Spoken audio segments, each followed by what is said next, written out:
Selamat datang di podcast Pojok 82. Ini podcast yang diinisiasi oleh para alumni Angkatan 82 dari Institut Teknologi Bandung, makanya dinamakan 82.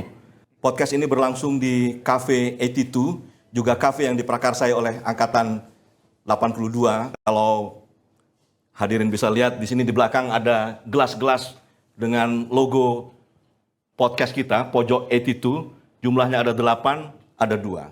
Jadi 82. Ini menggambarkan angkatan kami di ITB, kami masuk tahun 1982.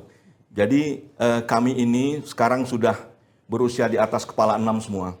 Jadi kami merasa sudah saatnya pengalaman kami yang mudah-mudahan cukup panjang ini untuk kami bagikan kembali ke masyarakat luas, pada orang banyak. Siapa tahu dari situ kita bisa mendapatkan berbagai mutiara pelajaran hidup yang mungkin akan berguna bagi mereka yang berniat untuk mengambil hikmah.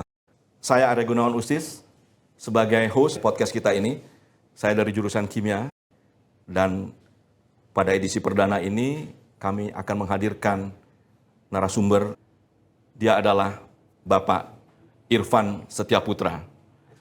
Selamat datang di podcast ini, Pak Irfan Setiaputra. Terima kasih. Panggilannya Ayah, jadi kami sebagai kawan-kawan Pak Irfan ini memanggilnya dengan nama panggilan Ayah. Ya, akhirnya terbocor lah nama panggilan saya. Terbocor, ya, diketahui. Layak untuk diketahui juga. Ya, terima kasih Igun, ini nama panggilannya Arya Gunawan gitu kan. Benar. Gimana? Sekali lagi terima kasih untuk waktu yang sudah diluangkan menghadiri acara syuting kita ini. Ya. Kami tahu Anda sangat sibuk dengan berbagai kegiatan di Jakarta dan khusus datang ke Bandung di Cafe 82 di kampus kita ini. Dan tadi seperti saya sudah sampaikan di awal, kafe ini digagas oleh angkatan kita. Kita, beberapa dari kita menyumbang untuk bisa terwujudnya ide untuk memiliki kafe ini. Jarang angkatan lain di perguruan tinggi lain mungkin nggak ada yang memiliki kafe seperti kita ini. Dan saya lihat kita menggunakan meja yang ada nama Ayah IF82. Ini Ayah namanya Pak Irfan Setiaputra, IF itu Informatika, Angkatan 82. Besar kayaknya sumbangannya nih. Mau cerita sedikit nih, jadi memang pada waktu kita menggagas kafe ini, ada salah satu teman-teman lah yang kemudian namanya itu ya. Waktu itu kita sempat bercanda, itu tuh apa ya, ternyata 82 lah, oke. Terus kemudian ternyata pada waktu launchingnya, tiba-tiba yang berbisik sama saya, kita kekurangan dana gitu kan. Ya udah, habis itu saya umumkan ke grup di 82, minta tolong saya lah, saya bilang oke, gak ada masalah. Terus kita buka fundraising. Cuman kalau fundraising for nothing kan susah gitu kan, jadi akhirnya kita buka 2 tipe fundraising. Yang pertama meja, lupa dulu ya, 25 atau 50 juta ya. Terus kursi, 5 juta kalau nggak salah, 5 juta atau 7 juta gitu ya. Jadi kita lempar aja, jadi kalau Anda nyumbang sekian dapat meja, nyumbang sekian dapat kursi. Cuman memang ada disclaimer pada waktu itu, kalau Anda nyumbang lebih, misalnya waktu itu kalau nggak salah 50 juta, apa 25 juta, lebih dari 25 juta hanya boleh 1 meja, jadi Anda mesti pakai nama orang lain untuk meja itu. Jadi itu aja sih ceritanya, dan dalam waktu 2 hari kekumpul lah berapa ratus juta gitu kan. Dan itu memang sebenarnya ngumpulin yang pertama kali. Waktu itu ada ide ngumpulin yang kedua kali dan yang ketiga kali. Sebenarnya waktu itu saya mau jual tegel juga nih, ya kan. Dan yang paling saya jual mahal pada waktu itu adalah wastafel yang ada kacanya. Rencananya dulu mau dijual 200 juta. Nah nanti rencananya mau tulis nama dan mukanya. Jadi kalau Anda cuci tangan, muka Anda kelihatan terus sama siapapun yang cuci tangan gitu kan. Tapi ya ide itu ternyata belum terlaksana. Tapi bisa jadi kita lakukan. Iya. Jadi Anda menyumbang meja ini, makanya nama ini ada di sini. Dan saya kebetulan duduk di kursi yang ada nama saya di belakangnya. Dari sini kelihatan kasta kita. Ya, enggak juga lah, enggak juga. Tapi kan pada waktu itu beda-beda ya, kita bikin beda-beda lah. Iya, jadi ini udah hampir 10 tahun. Kalau nggak salah Anda waktu itu mau nyumbang meja juga, cuma kita bilang habis. Iya benar. Jadi ada boleh kursi lah. Iyalah, supaya ya kan? Ada yang menyumbang kursi juga. Jadi ini udah hampir 10 tahun ya kita punya kafe ini. Ya. Kita akan berbincang santai tentang latar belakang Pak Irfan dan juga pengalaman Anda selama berkarir di dunia profesional PAN ini ya. Pertama-tama, kalau boleh saya tahu, mengapa Anda sampai terdampar di ITB, memilih ITB? Karena Anda anak Jakarta ya. Ya, saya gini, kebetulan orang tua saya kerja di Deplu. Pada waktu SMA kita Diplomat ya, sebagai diplomat karir lah. Pada waktu itu beliau dapat tugas di Singapura. Nah, problemnya dengan penugasan di luar negeri itu kalau di tempat tugas ada sekolah Indonesia, kita mesti sekolah di situ. Nggak boleh di sekolah yang internasional begitu-begitu. Nah, di Singapura itu ada sekolah Indonesia Singapura. Jadi karena orang tuanya kerja di Deplu, ya anaknya mesti sekolah Indonesia gitu. Sekolah Indonesia itu pada waktu tahun-tahun segitu teman-teman yang di Jakarta, di Bandung, yang ceria-ceria sekolahnya, saya satu kelas berenam. Jadi lelah juga kan. Cuma 6 orang doang. Cuma 6 orang gitu kan. Jadi saya waktu itu IPA dihidupin lagi ya sekarang ya, IPA. Sementara IPS-nya 3 orang gitu kan. Jadi satu hari saya sampaikan ke orang tua saya mau sekolah di Jakarta deh kelas 3 supaya bisa dapat kuliah tempat yang bagus gitu kan. Ya nego-nego, saya tadinya minta Jogja. Lebih enak mainnya di sana atau gimana? Karena saya dengar dulu ada yang namanya sekolah De Brito yang bebas merdeka gitu kan. Boleh rambut gondrong. Nah bapak saya kebetulan kuliahnya dulu di UGM, langsung dia bilang enggak. Dia minta saya di Jakarta saya nggak mau. Akhirnya ketemulah satu tempat Bandung kebetulan karena ada saudara di sini. Jadi akhirnya kelas 3 pindah ke Bandung. Cuman waktu itu ada perjanjian dengan orang tua saya, dengan bapak saya khususnya adalah kalau saya nggak diterima di TB, saya nggak pulang. Oh ya bagus gitu kan. Jadi emang harus masuk di TB. Itu aja sih ceritanya kenapa masuk di TB. Dan waktu itu kayaknya kalau nggak masuk di TB nggak seru lah. Terus mengapa? Dan yang pertama kali saya beli waktu masuk sini adalah memang stiker Ganesha taruh di semua tempat yang saya bisa taruh gitu kan. Hanya untuk ngasih tahu bahwa saya anak ITB gitu. Mantap. Ya, Ganesha itu adalah lokasi kampus kami ini di ITB di Jalan Ganesha nomor 10 Bandung. Jadi stikernya memang bergambar Ganesha, dewa dalam kepercayaan Hindu, dewa anak gajah yang patah satu gadingnya, yang konon katanya itu merupakan simbol dari pengorbanan. Kemudian mengapa memilih jurusan informatika? Sebenarnya saya bukan informatika masuknya. Saya masuknya geodesi. Kalau mau ngaku cari yang kelihatannya kans yang bisa masuk itu geodesi waktu itu kita lihat. Masuk saya gitu kan.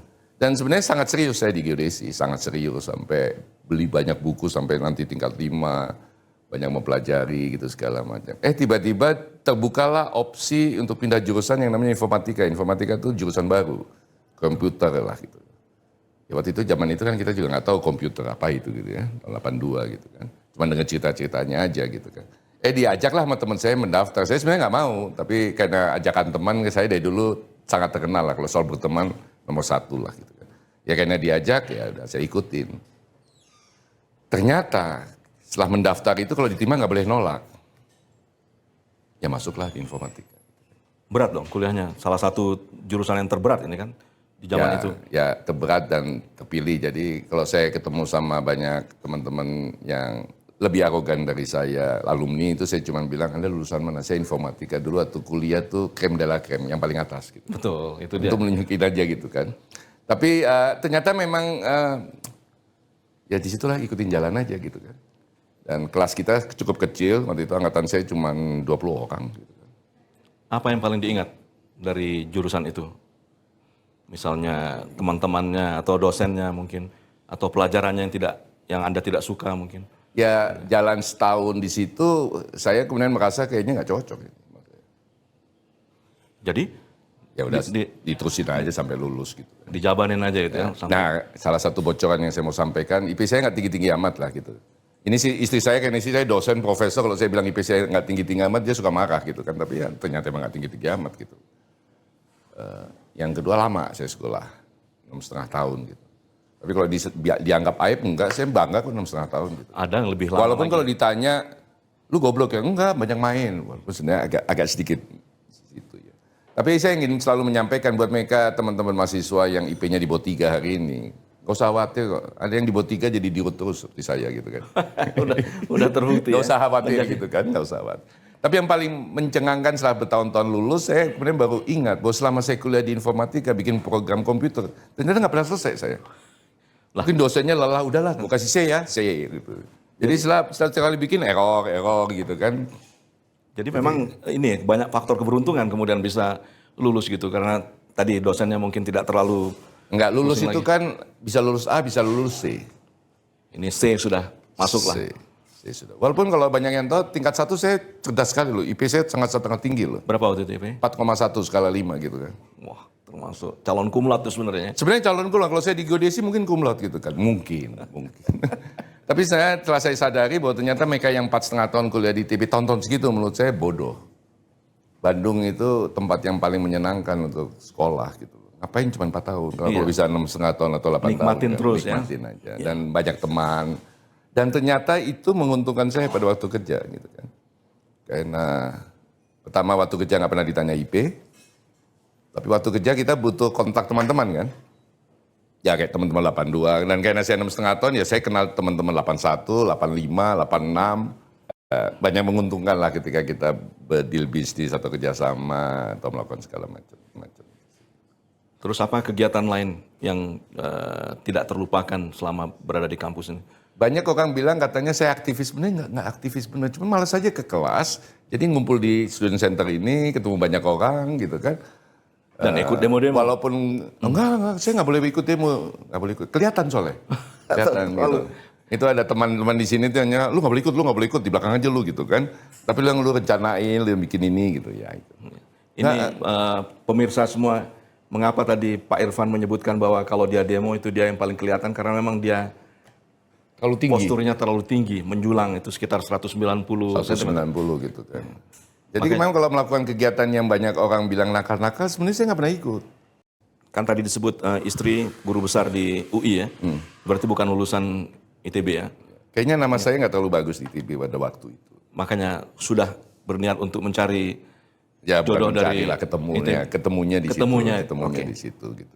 Sekarang guru besar di UI di bidang apa? Di biologi. Jadi ya memang akhirnya ada yang mesti balance kan. Di rumah tuh di mana-mana harus ada yang pintar, ada yang nggak pintar gitu kan. Segala macam. Jadi kita balance lah. Iyalah. Untung anak-anak ikut semuanya dia gitu, pintar-pintar gitu kan. Sayangnya nggak ada yang mau masuk ITB. Nggak ada satupun dari. Nggak ada, semuanya UI semuanya gitu. Mungkin pengaruh terhadap anak-anak, istri saya lebih kuat. Jadi saya masuk Bank Niaga.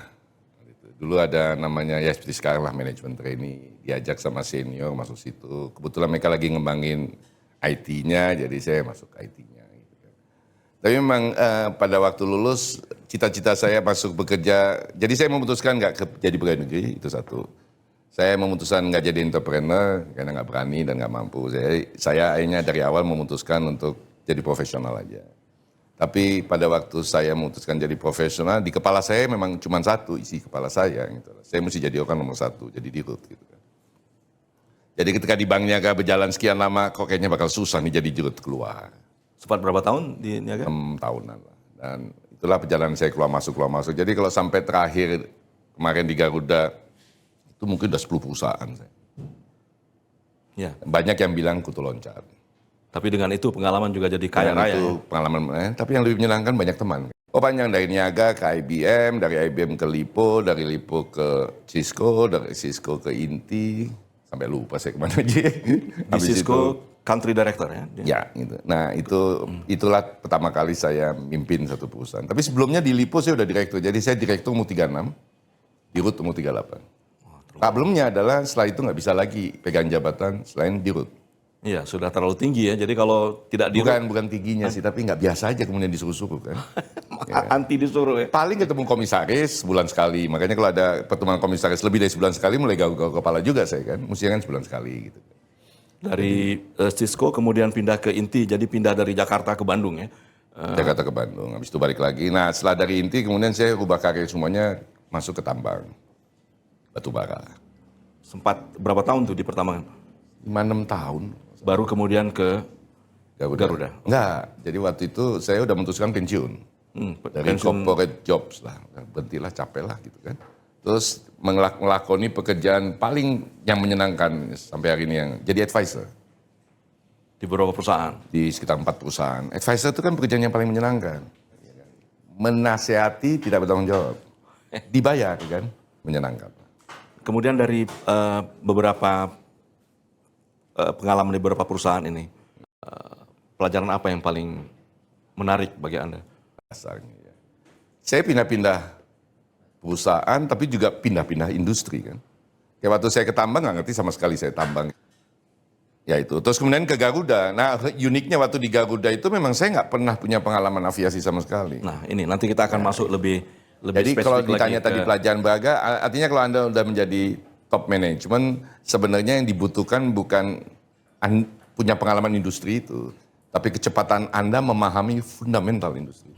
Baik, nanti kita akan masuk secara spesifik ke posisi Anda sebagai Direktur Utama Garuda. Ini salah satu posisi dari Pak Irvan Setiaputra ini yang paling mungkin akan dikenang oleh orang dalam jangka waktu yang sangat panjang karena berbagai prestasi yang diukir oleh Pak Irvan Setiaputra sebagai Direktur Utama. Sudah haus kelihatannya, perlu minum. Oh boleh dong, boleh. Enggak, asal nggak memabukkan kan? Enggak, ini air putih kan? Sukanya air putih kan? Oke, terima kasih Mas. Ini ada logonya nih. Nih, ada logonya, perlu diperlihatkan. udah lengkap nih. Dilihat latar belakang keluarga tadi, ayah adalah seorang diplomat karir, pernah juga menjabat duta besar di salah satu negara di Sudan kalau saya tidak salah. Ethiopia. Di Ethiopia. Ya. Kemudian pernah tinggal di beberapa kota, pernah juga di Wina ya, di Austria, pernah di Singapura, pernah di Jepang Bapak juga bertugas ya. Bapak, kita nggak ikut. Nggak ikut. Oke. Nah, tidak tertarik sama sekali untuk mengikuti jejak karir Oh nggak ayah. sudi, nggak mau. Apa alasannya? Saya waktu ditanya mau masuk diplomat enggak. Gini, Kenapa alasan persisnya kok tidak mau? untuk menjadi diplomat itu karya yang sangat menyenangkan, sangat exciting. Yang tidak menyenangkan itu jadi anak diplomat. Anda bisa kebayang ya, kita waktu itu 3 tahun sekali pindah-pindah. Jadi kalau orang tanya, saya punya teman yang teman ya di ITB. Sebelumnya nggak punya teman. Bukan, sorry. Sebenarnya lebih spesifiknya gini, nggak punya kawan, teman banyak tapi nggak punya kawan. Di ITB lah punya banyak kawan gitu kan. Kenapa? Karena kita berteman 3 tahun, bergaul 3 tahun, pergi. Di sana bergaul 3 tahun dan untuk bisa berteman itu kan repotnya minta ampun. Apalagi di negara-negara yang, contohnya yang saya pasti ingat benar gitu ya. Kalau Singapura kan agak relatif dekat lah sama kita, Wina gitu kan. Saya waktu itu umur 8 tahun.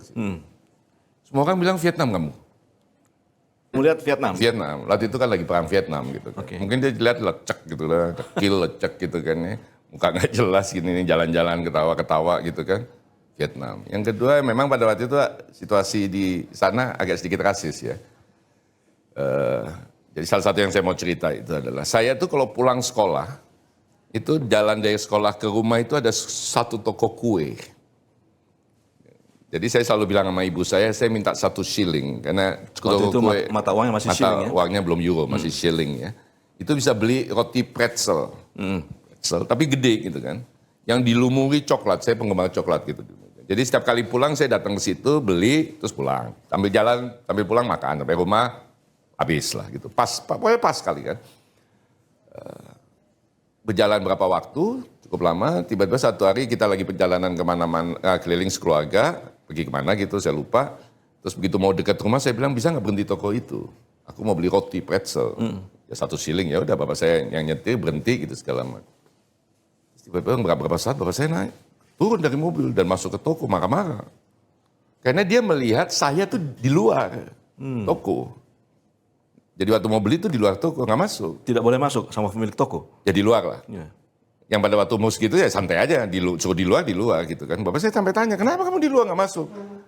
Yang jualan toko bilang kalau ada orang di dalam kita nggak boleh masuk. Saya aja gitu kan. Jadi bisa dibayangin kehidupan seorang anak yang bina-bina begitu, akan seperti apa nggak punya teman. Memang akibatnya menguntungkan sekali memang buat saya. Saya sangat adaptif. Makanya kalau dilihat pindah-pindah sangat adaptif, biasa aja gitu menghadapi lingkungan baru gitu kan. Dan ada beberapa pengalaman yang menyesakkan di lingkungan-lingkungan baru tersebut. Jadi ya bayangan saya waktu ditawarin enggak lah kesian anak-anak lah. Ya kalau kita sebagai diplomatnya mungkin so and so nggak ada masalah kan. Tapi gimana anak-anak? Ya. Belum pergantian bahasa yang berubah-ubah. Saya pulang dari Wina nggak bisa bahasa Indonesia. Waktu masuk Wina nggak bisa bahasa Jerman. Kan kacau kan? Jadi 3 tahun di sana sudah bisa bahasa Jerman. Balik Bahasa ke Indonesia Jakarta, hilang. Kacau. Tapi begitu sampai Jakarta berapa lama bahasa Jermannya hilang. Gitu. Saya ingat di tahun 2017, akhir 2017, Anda berkunjung lagi ke Wina, menapak tilas sih. Ya, napak tilas. ketemu lagi tuh, toko tempat Anda Ketemu. disuruh, Daerahnya ketemu, nggak ada toko lagi sih. Ya. udah nggak ada toko lagi. Saya cerita sama anak-anak, ketemu rumah, ketemu ini segala macam gitu. Dan sempat jalan-jalan di tengah kota gitu, saya bilang, terus ngobrol sama istri, saya nggak tahu lu di sini apa. Jadi ternyata ayah saya itu tuh nggak pernah ngajak kita ke tengah kota gitu ya.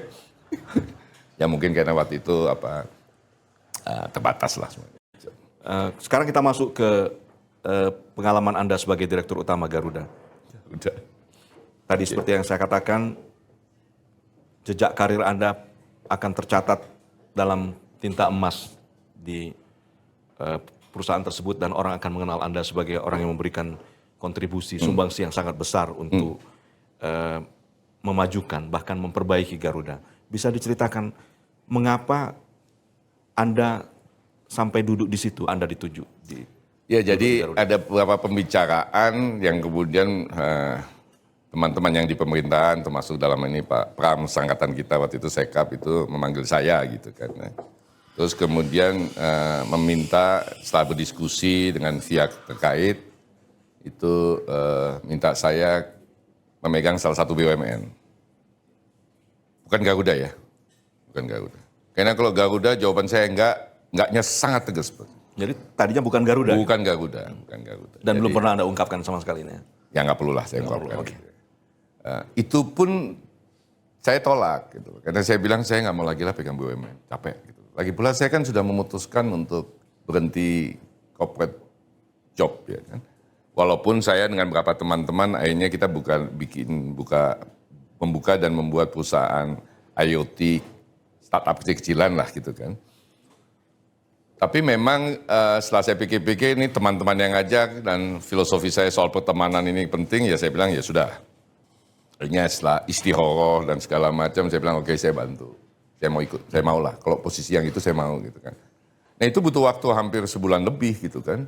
Katanya mau dipanggil nggak dipanggil-panggil, katanya mau dipanggil nggak dipanggil-panggil sama kementerian gitu ya. Saya bersyukur juga, jadi nih asik nih gitu kan. Dan life goes on gitu. Nah tiba-tiba saya lagi berlibur sama satu keluarga, ditelepon sama Pak Erik untuk bertemu.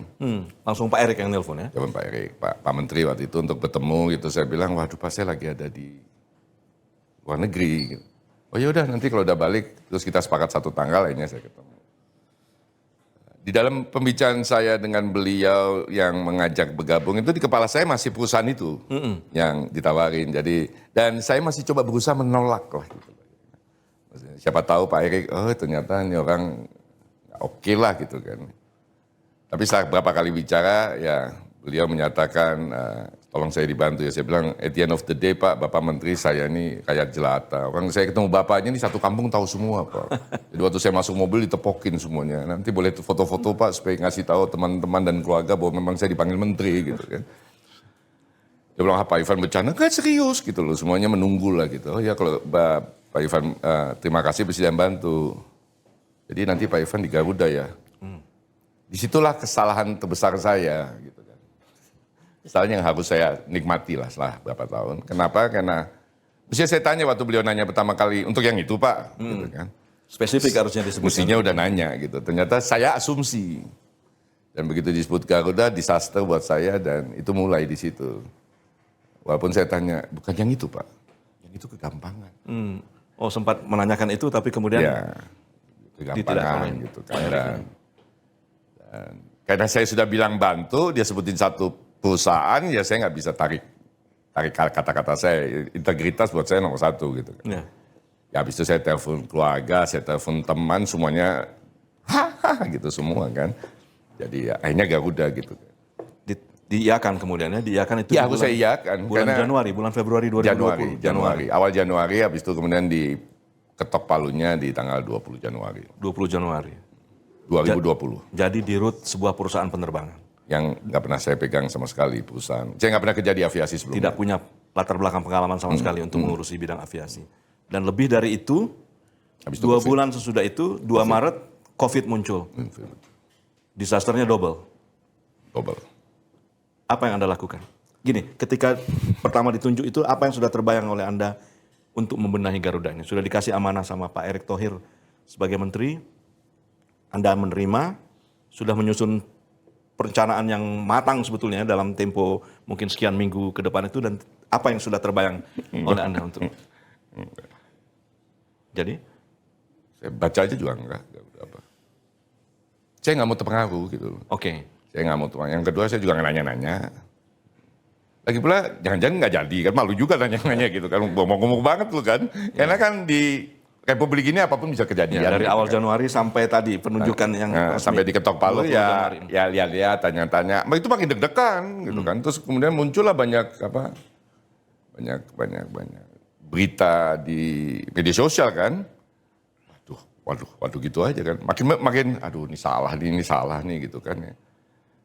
Tapi ya saya sama sekali nggak mau terpengaruh sama sekali. Teman memang di dalam bayangan saya yang penting yang pertama kali adalah bikin tim. Nah cuman kan bikin tim saya nggak bisa ngajak orang yang saya kenal aja kan. Nggak fair juga kan buat perusahaan tersebut. Jadi akhirnya saya putuskan dua tiga orang saya kenal lah. Yang lainnya yang kayaknya di Garudanya oke ya kita angkat, kita terusin gitu kan ya. Dan ada satu orang yang juga nggak punya latar belakang airlines tuh, kemudian kenapa lu ajak gue ya, siapa tahu kita dibohongin nanti dikerjain sama satu Garuda, ya kita masuk kamar kita pegangan tangan lah, gitu kan. Ada teman di saat Ada sangat susah ya. temen cucol gitu loh kan. Jadi nggak ini sama sekali gitu kan. Baru masuk kemudian kita mulai diskusi, mulai banyak lebar. Hari pertama tuh pulang jam 2:30 pagi. Buka pintu istri saya bilang berapa lama nih? Ya, seminggu 2 minggu lah. End-up-nya 2 tahun. End up-nya 2 2 tahun. tahun pulang malam nggak jelas gitu kan. Berangkat pagi-pagi. Tapi yang saya mau share sama Igun tuh adalah pada waktu masuk seminggu kemudian saya bikin town hall. Ya, saya disitulah gunanya kuliah di ITB sebenarnya buat teman-teman yang kuliah di ITB. Maksud saya gunanya kuliah di ITB bisa jadi nggak ada isinya tapi Anda bisa Self confidence-nya tinggi sekali. punya kepercayaan diri yang tinggi gitu. Saya cuma bilang sama teman-teman di Garuda yang waktu itu hadir, saya bilang saya ini nggak ngerti airline. Tapi saya pikir Pak Erik nggak salah milih saya. Semua orang mulai lihat nih lagunya setengah mati. Tapi dengan badan tinggi berdiri itu kan ada kelebihan saya, ada advantage saya untuk lebih percaya diri kan. Apalagi banyak teman-teman semuanya duduk gitu. Saya bilang, kenapa saya yakin ini? Karena saya umur 3 bulan sudah terbang. Ya bapak saya Diplomat tadi itu ternyata ada ininya. ada yang bisa dimanipulate gitu kan. Jadi saya bilang saya ini per hari ini sudah 56 tahun terbang. Sejak usia 3 bulan. Siapa yang lebih lama dari saya terbang? Jadi saya tahu persis apa yang mesti airlines lakukan. Dan saya di ruangan itu bilang, pada dasarnya nggak ada airlines yang peduli sama penumpang. So pendekatan yang akan saya lakukan ke depan adalah penumpang. Karena kalau pendekatan yang dilakukan seperti di rute sebelumnya pasti kalah kan saya. Orang kan banding-bandingin kan. Dan pengalaman saya atau bacaan saya itu kayaknya kalau saya approach-nya dari penumpang, dari customer kayaknya bisa beda gitu kan. Ya akhirnya memang soal teknis, operational, airlines itu ribet loh. Iya. Itu ada bukunya setebel gini loh. Bagaimana... Sempat dibaca tuh. Enggak. Jadi Ya gunanya punya direktur begitu, lu tangan ini. Kalau benar-benar ada isu, gue tanyain gitu. Tapi kalau gue ditanyain sama orang, gue tanya lu ya gitu kan.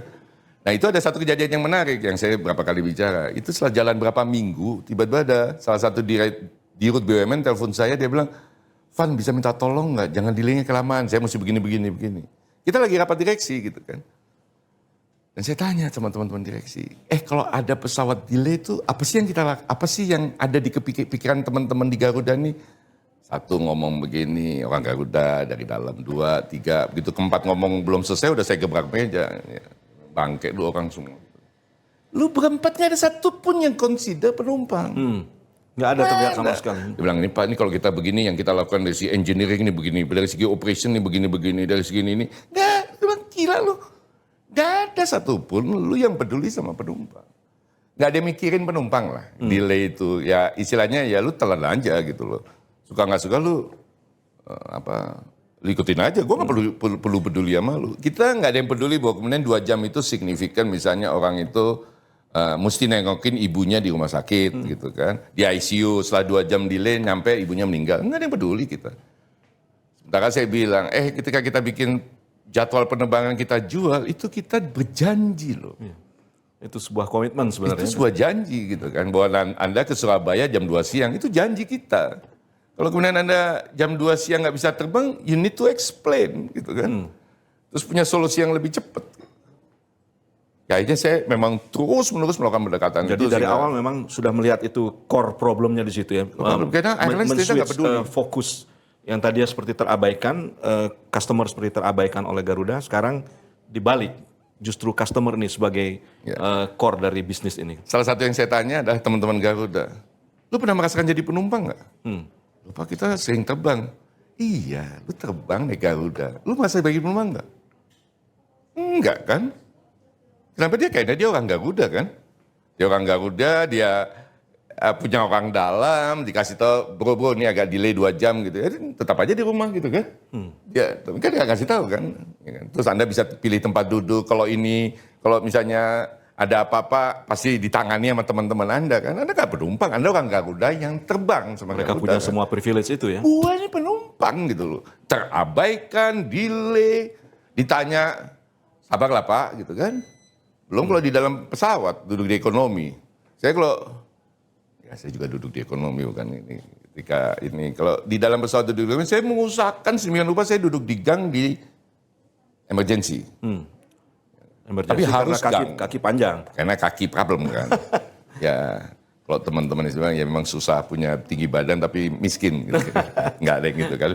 Jadi di gang. Kalau di gang itu pasti ditabrak troli. Troli yang... Ya karena kaki pun saya bundikan, saya keluar Pasti kan. keluar ya. Ditabrak, saya bilang, masa lu nggak bisa lihat sih ada kaki gitu kan. Dan minimal sekali, kalau nggak 2 kali. 2 kali itu kan pas lagi nganterin makanan sama ngambil makanan gitu kan. It happens almost di banyak pesawat, penerbangan gitu kan. Makanya kalau waktu saya pindah perusahaan itu, salah satu yang sangat saya tanya pertama kali itu bukan gaji berapa. Kalau terbang bisnis kelas enggak. Begitu enggak, saya nggak mau nggak ikut. Ada beberapa yang saya tolak karena nawarinnya, enggak Pak kita... Karena penting banget ya untuk... Karena penting banget buat kaki saya kaki gitu kan. Jadi itulah yang terjadi. Habis itu COVID yang nobody knows, habis itu utang gede, ya sudah.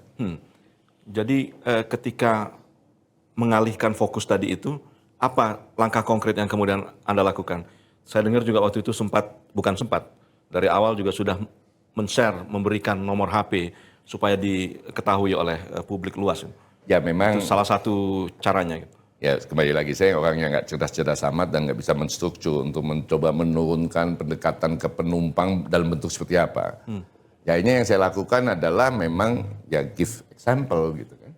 Kasih contoh. Jadi kalau ke terminal 3 atau kemana yang saya nggak terlalu peduli bahwa kemudian di kantor Garuda itu kursinya robek, itu nggak terlalu peduli saya. Tapi saya datangin penumpang, concern. Kalau naik pesawat terbang, katanya teman-teman di Garuda ya saya juga nggak tahu. Kalau naik pesawat terbang, saya orang di rute pertama yang kalau masuk pesawat duluan.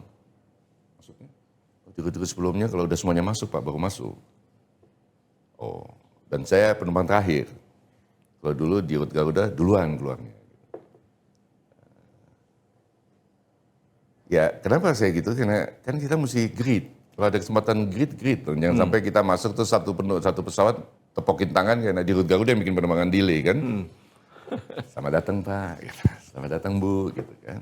Kaget dong orang-orang ya, begitu lihat ada. Ya ada yang kaget, ada yang riko gitu kan. Tapi ya kita kan grit aja, orang grit kita. Tapi yang paling teman-teman di dalam Garuda itu agak kaget adalah kenapa saya mesti terima kasih ya setelah terbang bersama Garuda nungguin yang terakhir. Kan saya juga duduk di bisnis kelas. Ya jawaban saya sederhana, saya mau terima kasih sama mereka yang nggak dibayar gaji saya. Betul sekali. Nah yang kedua, sebagai penumpang 56 tahun terbang itu, concern kita apalagi yang terbang jauh gitu. Apa yang, pegangan saya apa ya kalau ada apa-apa dengan pesawat ini? Apa delay, nggak jadi berangkat, apa pegangan saya ya? Kursinya rusak atau apalah gitu, pokoknya. Dan kita kalau ada penerbangan jauh tuh yang paling kita khawatir itu kan adalah if something happen ya kan dengan diri saya, proses sakit saya ini segala macam, saya mesti kemana? Kalau airlines standar kan, datang ke customer service. Dan di customer service begitu kita nanya, seramah-ramahnya dia berusaha, Anda nih just name kan. Baik Pak, saya perhatikan, baik Pak gitu kan. Ada yang fantastis mencoba membantu, tapi majority kan begitu kan. Ya akhirnya kalau lagi acara-acara dengan siapapun, ya saya bilang nomor handphone saya ini gitu kan. Jadi kalau Anda punya masalah, punya kebutuhan, silakan kontak saya. Dan Instagram saya ini. Ya saya dikomplain sama orang dalam, Pak ngapain Bapak begitu?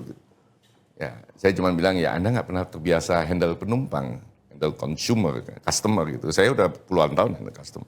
Saya sangat yakin dari 100 orang yang 1000 orang yang tahu nomor telepon saya, yang akan kontak saya kalau lagi bermasalah paling 2-3. Betul. Yang bermasalah mungkin 50 atau 30. Tapi yang sisanya itu, nggak enak lah telepon Pak Ivan. Masa urusan begini aja telepon Pak Ivan, gitu kan. Gue bisa handle kok, gitu kan. Tapi kan yang penting dia tenang. Bahwa if something, kalau ada sesuatu yang terjadi di dalam penerbangan dia, atau dia butuh rubah segala macam, itu ada satu nomor yang saya bisa hubungi. Dan saya berusaha semaksimal mungkin segera reply, segera ini, termasuk dimaki-maki gitu segala macam. Pernah itu ya? Pernah. Sering banget, sehari 2 kali lah dimaki-maki. Sehari 2 kali. Bagaimana menghadapi kalau ada customer yang langsung mengekspresikan kemarahannya atau kekecewaannya itu? Saya sangat mengerti bahwa bangsa ini permisif. Kita ini kan bangsa pemaaf. Coba kalau Anda marah-marah sama saya terus, ya Gun, gue sorry ya. Lu terusin marahnya. Gak akan. Ya. Gak akan. Lu akan terus marah kalau gue ikut marah kan? Betul.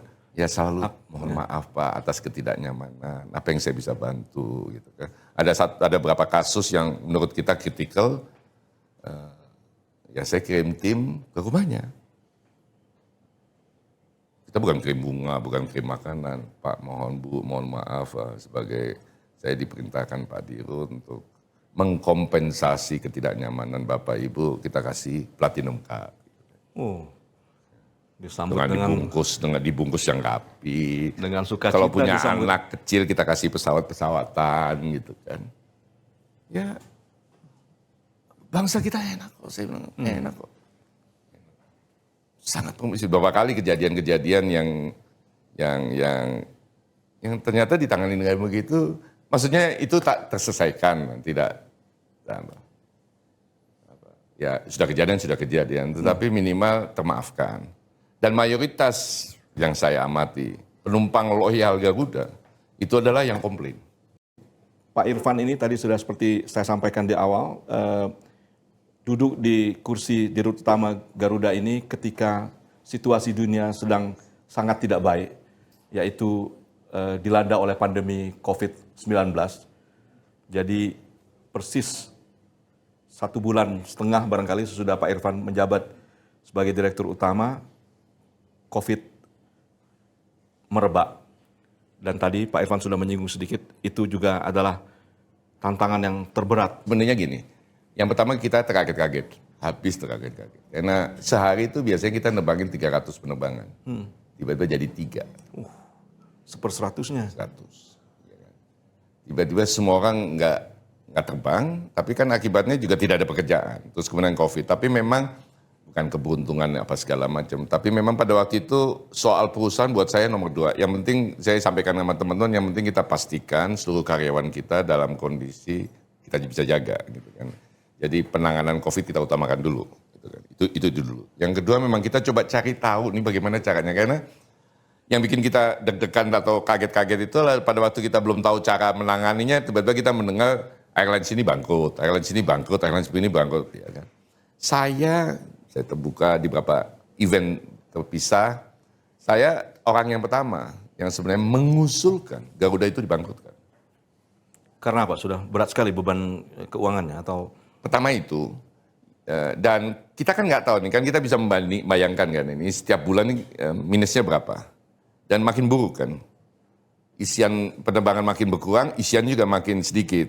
Kenapa juga makin sedikit? Karena pemerintah juga mulai ngelarang orang bermobilisasi kan, which is masuk akal.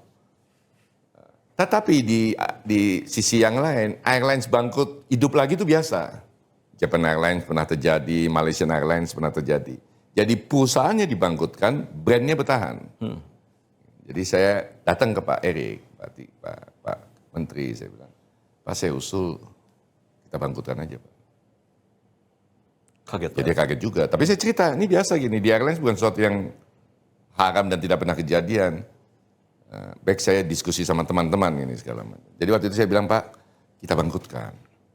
Habis itu utang-utang ini kan ditangani pemegang saham.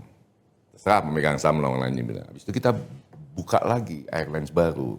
Kita pilih pilot-pilotnya, kita pilih karyawan terbaiknya, kita pilih pramugari dan segala macam yang terbaik gitu kan. Namanya Garuda Indonesia Perjuangan. Ya saya ngomong apa adanya ya. Waktu itu kan kalau bikin Garuda Indonesia Perjuangan pasti semua kan, wah sekarang masalah kan. Saya bukan orang politik, jadi nggak bisa menangkap hari ini politik kayak apa, ke depan politik seperti apa. Dan saya bukan orang mengikuti partai tertentu gitu kan. Jadi beliau juga tersenyum, ketawa-ketawa gitu kan. Hari ini saya bersyukur bahwa itu nggak kejadian karena udah pasti masalah buat saya kan. Yang mengusulkan nama itu gitu kan. Tapi dulu kan perjuangan banyak gitu kan. Betul. Jadi itu, tapi setelah bicara dengan banyak pihak, Pak Erik menyampaikan ke saya semua keberatan untuk dibangkrutkan. Ya oke, nggak masalah. Ya udah kita lakukan apa yang kita bisa lakukan pada waktu itu. Salah satunya bertahan hidup. Bertahan hidup dulu. Terus mulai negosiasi satu-satu. Oh banyak, kita asal tahu aja hidup saya dari mulai bulan Maret, bulan Juni ke atas tuh banyak sekali negosiasi dengan para kreditur kita yang kita utangnya, yang kita nggak bisa bayar, terus kita tunda itu banyak, one on one ya. Total berapa? 9 miliar US dollar. Wah itu belum, itu nggak ada angkanya, tapi kayak misalnya harga pesawat, sewa pesawat sekian kita coba tawar gitu kan. Belum dibayar, nanti kita bayar mulai Januari tahun depan, gitu-gitulah gitu kan. Menariknya, semua negosiasi kita berhasil. Tapi kita one prestasi. Jadi contohnya, nanti kita mulai bayar Januari nggak bayar lagi gitu, marah lagi kan, Ya, restu lagi itu. Ya. Nah, pada satu titik tertentu, khususnya para lessor yang pemilik pesawat, karena pesawat kan kita sewa dari lessor. Lessor ya. Ya. Kita nggak pernah bayar sewa, pesawat tetap kita terbangin. Ini kan kayak Anda sewa mobil, Anda nggak pernah bayar sewa mobil, terus Anda bawa mobil itu rally, jalan-jalan jauh gitu kan. Yang namanya yang punya kan deg-degan juga kan, ini pesawat gue gimana gitu. Dan biasa di waktu itu kejadiannya, kalau pesawat itu udah mulai misalnya ada yang rusak, itu bukan diperbaiki, dikandangin. Atau diambil barang orang di pesawat sana, diambil taruh di sini gitu kan, misalnya. Kanibalin ya, dikanibal. Istilahnya kanibalisasi, tapi dulu istilahnya bukan kanibalisasi, dulu istilahnya maximize utilize fleet yang ada gitu. Dan itu biasa di semua airlines begitu gitu. Nah mulai khawatir kan, mulailah satu demi satu yang melarang kita menerbangkan pesawat. Nah puncaknya ketika mau PKPU, restu itu. Pesawat yang kita punya, ini banyak orang yang nggak tahu, pesawat yang kita punya dan boleh kita terbangkan itu cuma 30. Waktu itu. Dari total 200 140. 140. Itu untuk Garuda aja, kita ngomong Garuda, kita nggak ngomong Sitil. Nah ketika Anda masuk di atas 200. 144 ya. Cuma tinggal 30 yang boleh terbang. Problemnya bukan cuma 30. Jumlah pesawat yang boleh terbang itu yang tadinya skalanya bulanan minta berhenti, itu udah skalanya berapa hari sekali. Jadi saya dan teman-teman di manajemen dan memprediksi ini kalau kita nggak ke PKPU, ini mungkin nggak akan last lebih dari 1,5 bulan. Nasib kita selama 1,5 bulan itu sama kayak Merpati. Perusahaannya ada, duit ada, izin ada, tapi nggak ada punya pesawat. Nah terus klasifikasi apa? Technically bankrupt atau bankrupt? Ya bankrupt udah. Nah untuk bisa menghindari itu, ketika kita masuk PKPU nggak boleh diberhentiin. Lessor tuh nggak boleh menyatakan berhenti. Dan mereka menyatakan berhenti bisa lewat WhatsApp loh, maupun email. Di mana tuh posisi lessorsnya? Ada berapa total? Waduh, berapa belas loh. Dan ketika negosiasi dengan mereka, langsung Anda sendiri yang memimpin negosiasi? Bagi PKPU? Iya. Oh ya, ini yang menariknya gitu kan. Saya sebenarnya nggak berani-berani amat, apalagi proposal kita zolim. Dalam arti? Ya haircutnya 80%. Saya bilang, aduh, apa nih lah saya. Hampir pasti nggak mau diterima dong sama si lessor ini, terlalu tinggi itu ya. Ya soal diterima nggak diterima kan urusan nomor 2. Ngomongnya itu kan duluan gitu kan. Tapi hasilnya setelah negosiasi terus ketemu dengan konsultan, yang bikin proposal itu kan konsultan gitu. Bilang, ya mesti ada Pak Irfan yang ngomong, ada dia. Oh konsultannya meminta langsung. Saya pikir tadi dia ngomong kan, saya bilang lu kan gue bayar mahal, lu dong yang ngomong. Enggak, yang utang kan Anda. Berdebat. Akhirnya bikinlah town hall pertama, untung town hall lah ya. Gitu. Oke aja town hallnya, waktu saya presentasikan ini loh structure kita begini. Tapi begitu one on one ya isinya FU semua. Karena proposal kita bukan cuma 80% dipotong, 20%-nya itu 2/3-nya ngutang lagi. 10 tahun. Sepertiganya saham. Jadi mereka bilang, Jadi jadi Anda nggak ngeluarin sesen pun? Iya. Enggak. 20% itu sepertiga saham, yang 2/3-nya utang lagi. 10 tahun. Hebat banget bisa diterima sama mereka kemudian. Nah, ya kita nego-nego dan itu sangat melelahkan. Dan teman-teman bilang, Pak kita punya strategi apa? Lu gimana punya strategi? Kita udah ngutang begitu lama gitu kan. Nggak, kan jahat gitu. Kita udah utang terus kita berstrateginya. Udah tell the truth aja lah. Nah kalau yang asing tuh kata-kata sih ya FU semua lah gitu kan. Nah, yang paling menyedihkan itu sebenarnya justru lokal. Terutama kontraktor yang utangnya 1 miliar gitu. Dan ada satu kreditur yang saya juga udah nggak berani. Saya kirim salah satu direktur untuk ketemu. Ya, karena apa? Karena hutang dia nggak dibayar sama Garuda, rumahnya diambil sama bank. Karena dia dapat kerjaan di Garuda, diagunin rumahnya. Kerjaan cuma 1 sekian M lah gitu kan. Nggak dibayar sama Garuda kan berarti dia nggak bisa bayar ke bank kan. Sama bank diambil. Ya kita kirim orang ke sana. Menakjubkannya adalah orang itu bilang, nggak apa-apa mas. Nggak apa-apa rumahnya diambil, saya pindah ke anak saya lah. Kok nggak apa-apa? Ya saya punya rumah itu karena udah 20 tahun dapat proyek dari Garuda. Ngejain begitu. Terus ya, dan anak saya bisa sekolah, bisa menikah, punya rumah itu karena hasil kerja saya di Garuda. So, ya Anda butuh bantuan, ya kita bantu sekarang. Nah itu berbulan-bulan memang negosiasi, satu-satu kita negosiasi. Ya dari mulai FU-nya kenceng, FU-nya lemah, akhirnya ya udahlah terima. Habis itu FU lagi gitu, karena berapa tahap yang kita melakukan itu sih. Nah yang cukup menarik adalah setelah lewat itu semuanya, kan saya juga penasaran. Selain kita punya berapa hasil menyampaikan di proses negosiasi, kan ujungnya saya juga pengen tahu, lu ini kenapa bisa setuju gitu. Karena 97% menyetujui kan. Nah disitulah saya kemudian belajar bahwa Anda boleh sekolah apapun, gitu. Tapi you don't need a PhD to do this. Jadi Lebih banyak common sense dan... Jadi yang dia bilang itu, atau ada berapa lesson saya ketemu setelah itu, ada yang di luar negeri saya datang ke sana, pertanyaan saya, kok lu terima proposal kita yang menurut kita juga zolim, dan kita sangat siap untuk bangkrut. Untuk tidak setuju dan bangkrut, kita sangat siap mentally, physically, termasuk mungkin nanti diperkarakan legally oleh yang berwenang gitu kan ya. Ya dia mengatakan, Pak Ivan, saya kaget, kita kaget nih, semua kita kaget. Kenapa? Karena waktu town hall meeting, Anda yang muncul. Kan saya ngutang, saya muncul. Iya. Menurut Anda kan Anda oke. Ya hak kewajiban Anda. Tapi asal tahu aja, airlines itu kan semuanya waktu itu bermasalah semua kan. Karena kejadiannya kan sama semua, nggak bisa terbang, utang sama leso tinggi gitu.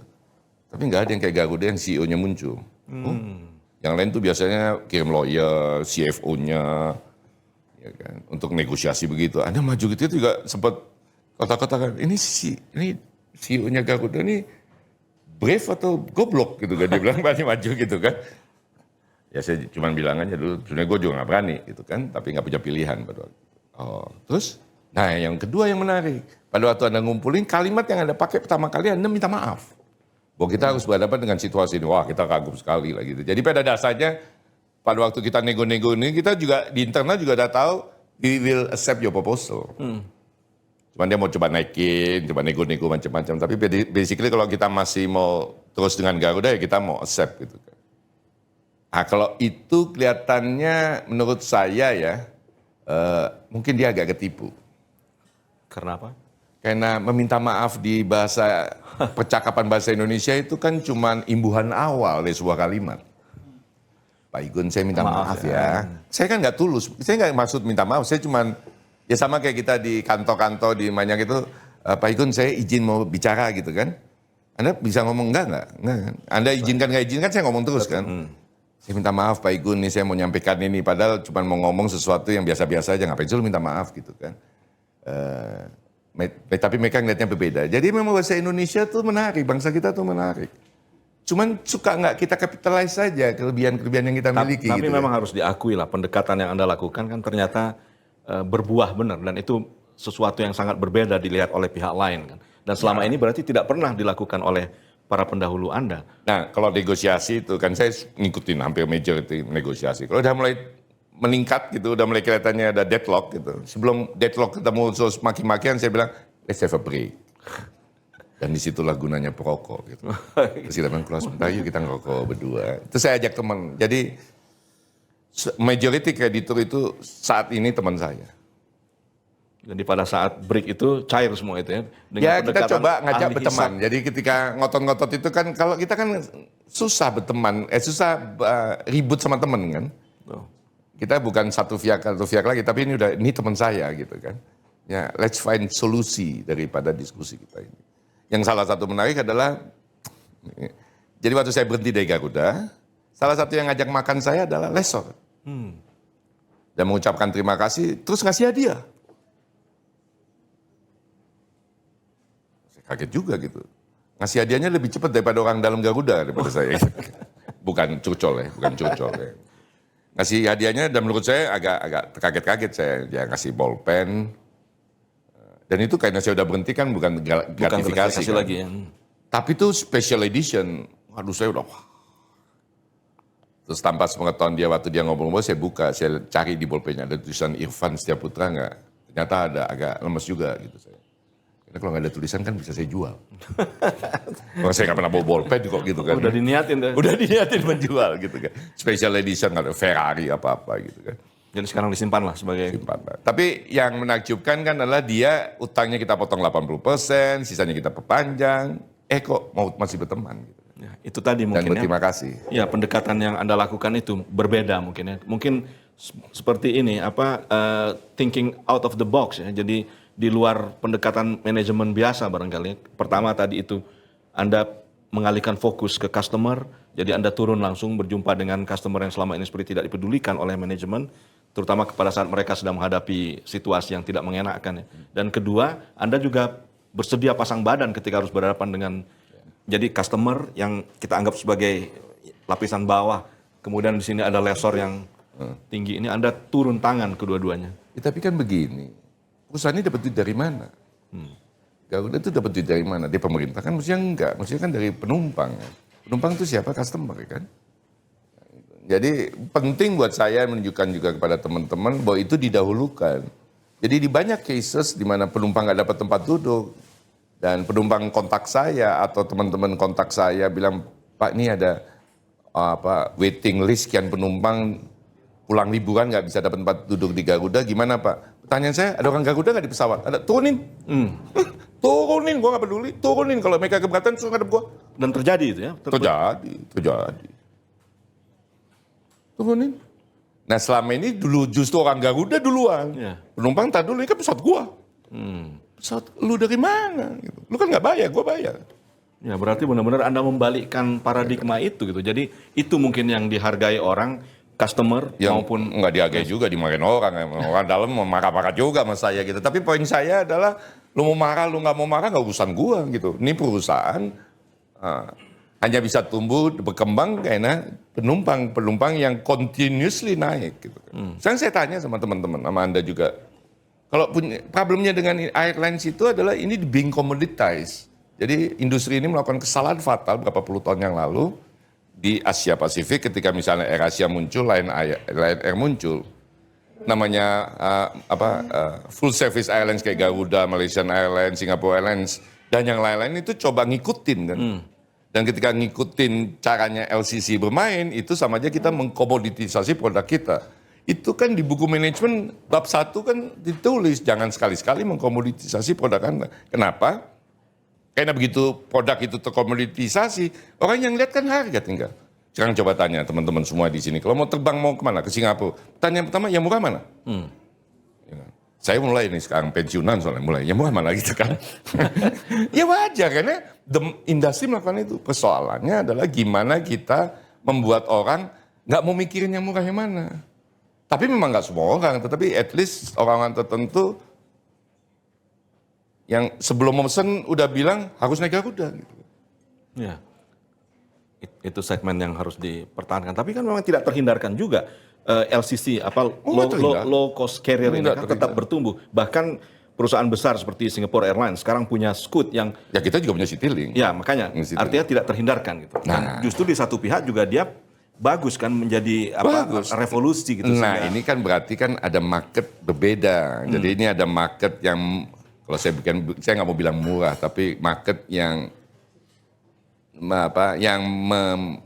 komoditisasi produk.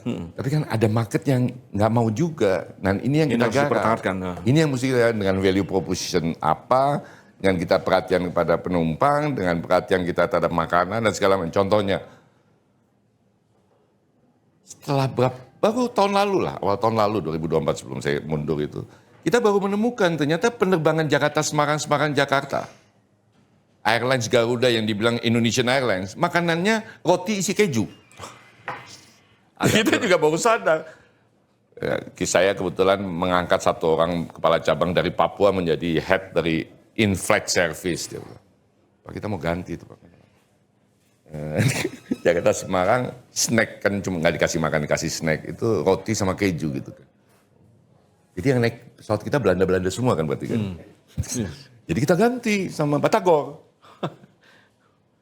Ya, terus penerbangan internasional salah satu kalau mau naik Garuda, mudah-mudahan masih sekarang itu yang paling menyenangkan itu adalah kapau, nasi kapau. Nasi kapau ya. Saya cek sama orang Aminan, coba lu naik. Menurut mereka salah satu nasi kapau yang paling menarik adalah nasi kapau, paling enak nasi kapaunya Garuda. Problemnya adalah kita sebenarnya nggak butuh nasi kapau misalkan Jakarta Amsterdam.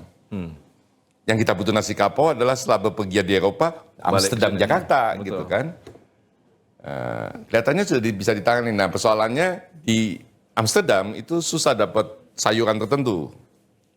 Jadi solusinya adalah beberapa dibawa, dimasukin ke cool box, didinginin, lebih dingin lagi. 1 hari 2 hari begitu mau terbang baru diangetin. Jadi Anda bisa bayangin saya pernah 2 minggu di Eropa, pulang begitu naik, Bapak minta nasi kapau, ada Pak? Ada, senang sekali ya. Apalagi sebagai penggemar nasi Padang dengan berapa tipenya aja gitu. Penggemar fanatik ya. Penggemar fanatik ada nasi kapau, waduh. Terus habis itu Anda bisa minta Indomie. Cuman Indomie loh yang ada di Garuda. Iya. Yang standarnya pop mie gitu kan. Tapi saya udah bilang, tolong bawalah Indomie. Problemnya Indomie dengan, tau nggak bedanya Indomie sama pop mie? Nah, jadi ahli nih. Pop mie itu diseduh air panas. Ya. Indomie dimasak. Betul. Nah kalau dimasak Indomie di pesawat, satu pesawat kebawaan gitu kan. Tapi saya nggak doyan pop mie gitu loh. Ya kalau saya terbang dulu waktu saya di rut ya, itu udah ada kode-kode, ada Indomie plus telur mentah. Selalu di-serve itu ya. Ya, permintaan saya kan nggak ribet-ribet amat. Tapi saya bilang, jangan tawarin yang lain kecuali sebelum lu tawarin gue. Jangan dia bawa cuma 3 biji ditawarin orang, terus dia bilang, Pak Ivan mau apa? Indomie. Udah habis Pak. Wah, paling lu habis-habis. Yang kedua, saya juga paham, keluarga yang naik pesawat, itu yang menentukan istri, bukan suami. Pemegang peran kunci itu ya. Saya sampai jelasin sama teman-teman di Garuda gitu. Coba lu perhatiin suami istri yang terbang. Istri pasti di window, bukan di gang. Betul. Kenapa? Gak tahu kenapa. Tapi dia pasti milih 3. Apakah para ibu-ibu senang melihat pemandangan? Nggak juga. Dia sebenarnya pengen tahu suaminya ini genit nggak sama pramugari. Makanya saya dikomplain kenapa Garuda yang jadi pramugarinya senior-senior. Nggak, saya bilang ini untuk menyelamatkan lu orang semua.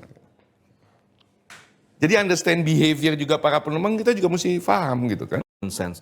Nah, kemudian juga ini style leadership Anda di sana itu kan kayaknya memang akan dikenang orang gitu. Anda begitu terbuka, transparan ketika masa sulit di COVID itu juga saya ingat gaji tidak diterima utuh gitu. Bagaimana tuh? Bisa Ya itu sebenarnya waktu itu kita potong masuk komisaris, habis itu kita nyesel juga gitu kan. Padahal kan sebenarnya kita potong orang lain aja, jangan potong diri sendiri gitu kan. Jadi waktu itu gaji saya lebih kecil daripada gaji BUMN yang rugi terus juga gitu kan. Tapi ya sudahlah. Tapi poin saya ini gunanya IP Anda di bawah 3. Kalau IP Anda mendekati 4, coba bayangin IP Anda mendekati 4 terus jadi dirut. Terus S2-nya di luar negeri hebat-hebat, terus Anda jadi dirut. IP-nya juga di sana summa cum laude. Anda jalanin perusahaan, apa yang akan terjadi? Kan goblok semua dibanding gua. Gimana orang goblok bisa kasih ide ke orang pintar kan? Pasti ide gue paling benar, ya kan? Demikian juga orang yang lebih senior sama yang lebih junior kan. Pasti ide yang orang yang lebih tua ini, apalagi bilang, lu anak kecil baru kemarin ini, pasti gue lebih benar kan. IP saya di bawah 3. karena itu lebih bisa Jadi open-minded. saya dari dulu selalu beranggapan bahwa 100 kepala lebih bagus dari 1 kepala. Dan kan enak bos. Gitu ada masalah kumpulin semua orang. Menurut lu nih gimana nih saya ini? Kalau ada ide-ide bagus kan kita nggak usah pikir. Benar gitu. Terus kalau ada 2 ide bagus kita pinggirin, lalu berdebat. Terus datang dengan solusi, habis itu ngomong sama gua. Ya kita juga ikut mikir lah, tapi maksudnya juga nggak sendirian. Nah yang kedua, CEO di root atau level apapun yang Anda sampaikan, itu lonely. Lonely. Jadi begitu Anda nggak membangun dinamika perusahaan, Anda nggak turun ke bawah, the loneliness itu akan makin terasa. Anda lonely kan, Anda kan sendirian. Itu gunanya kita harus terus dekat Ya gunanya itu dan orang-orang yang paling di tahu bawah. kan teman-teman di lapangan. Usul yang paling baik teman-teman. Ini ada satu, ini kalau kebetulan ada pimpinan perusahaan juga ini. Kita pernah bikin satu aturan yang semua orang terkaget-kaget. Aturan itu menyatakan siapapun di Garuda bisa melanggar SOP. Maksudnya gimana? Asik kan? Jadi kan semua tuh ada SOP kan? Untuk gini harus lewat proses, untuk ini. Contohnya memindahkan orang dari ekonomi ke bisnis kelas itu mesti persetujuan direksi. Nah, itu yang contoh paling simpel lah. Jadi kita bikin aturan yang menyatakan bahwa siapapun di Garuda ini bisa melanggar SOP. Selama yang menurut bersangkutan ini demi kepentingan perusahaan maupun penumpang. Nah, kalau Anda sudah langgar, Anda isi form. Jam sekian, tanggal sekian di penerbangan ini atau di suatu seperti ini ada SOP yang saya langgar, karena menurut saya kalau ini nggak dilanggar, perusahaan akan memperoleh citra buruk, misalnya kayak gitu kan. Nah ini dimasukin ke direksi, form itu. Sampai ke saya. Kalau saya tanda tangan, artinya yang melanggar SOP itu Irfan, bukan anak itu lagi. Nah sekarang kalau yang melanggar SOP di root, mungkin audit nggak berani nanya banyak juga gitu kan. Menarik pendekatannya. Ya, ini kan memberi kesempatan kepada individu-individu di dalam perusahaan untuk mutusin. Jadi Tetapi terlibat mereka ya. terlibat. Yang kedua, kalau Anda berani mutusin kan Anda menganggap ini tempat Anda kan. Yang kedua, memberi kesempatan terutama yang muda-muda untuk memutuskan dan berbuat salah. Dari situ belajar. Karena hanya orang yang salah kan yang bisa belajar kan. Anak kecil bisa berjalan itu kan karena dia jatuh berapa kali kan. Mana ada anak kecil bisa jalan, langsung berdiri terus bisa jalan. Pasti jatuh kan. Yang ketiga, ya memberi keyakinan kepada siapapun di perusahaan bahwa apapun yang Anda lakukan selama itu untuk upaya perbaikan perusahaan dan kepentingan penumpang, Anda akan dilindungi. Tapi kalau lu maling, gua embat. Ada kejadian. Oh banyak, embat gak ada cerita. Dan buat saya nggak ada cerita, pidana. Selain dipecat, pidana. Dan ini kemudian apa berdampak tidak ada lagi orang yang berani Ya nggak berbuat tahu, macam-macam. mestinya sih masih ada aja yang nekat gitu kan. Tapi di balik itu kita juga kan mesti memperhatikan kenapa sih orang maling. Kan kita nggak bisa salahin juga dong. Kalau orang maling kemudian tapi lu gaji dia kan enggak. Padahal lulusan ITB, lulusan universitas terkenal. Tapi digaji 10 juta udah kerja 20 tahun. Ya yang salah kan berarti kita kan. Ya berarti ini kan semuanya terkait nih ya. Untuk bikin perusahaan ini maju, menghasilkan keuntungan gede, kan kontribusi semua orang. Begitu ini membaik, kondisi perusahaan profitability-nya, kan mesti dibalikin ke kesejahteraan, untuk kesejahteraan karyawan kan. Kesejahteraan karyawan. Nah ketika kesejahteraan karyawan makin membaik, kita bisa makin keras terhadap fraud-fraud itu. Kan nggak bisa main pokoknya lu maling gombet, tapi nggak ngerti fundamental kenapa dia maling. Ada gitu. penyebab dasarnya di Nah kalau pada satu titik Anda sudah berlebih, terus juga masih maling itu udah serakah itu sih sunat aja sekarang. Ya misalnya pada level direktur atau VP yang udah gaji ratusan juga masih juga maling sih itu udah karakter isu. Bukan kebutuhan isu, beda kan.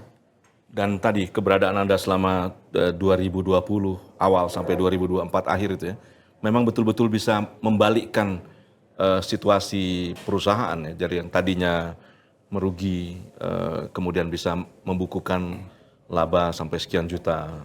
Ya kalau dari segi finansial sih kan tertulis semuanya lah, terbuka lah karena kita perusahaan terbuka, orang bisa saling menilai, orang bisa ngejudge masing-masing gitu. Tapi kalau soal internal perusahaan, situasi segala macam, lebih bagus Anda tanya orang Garuda gitu, paling enak kan gitu. Saya nggak bisa. deklarasi seperti itu.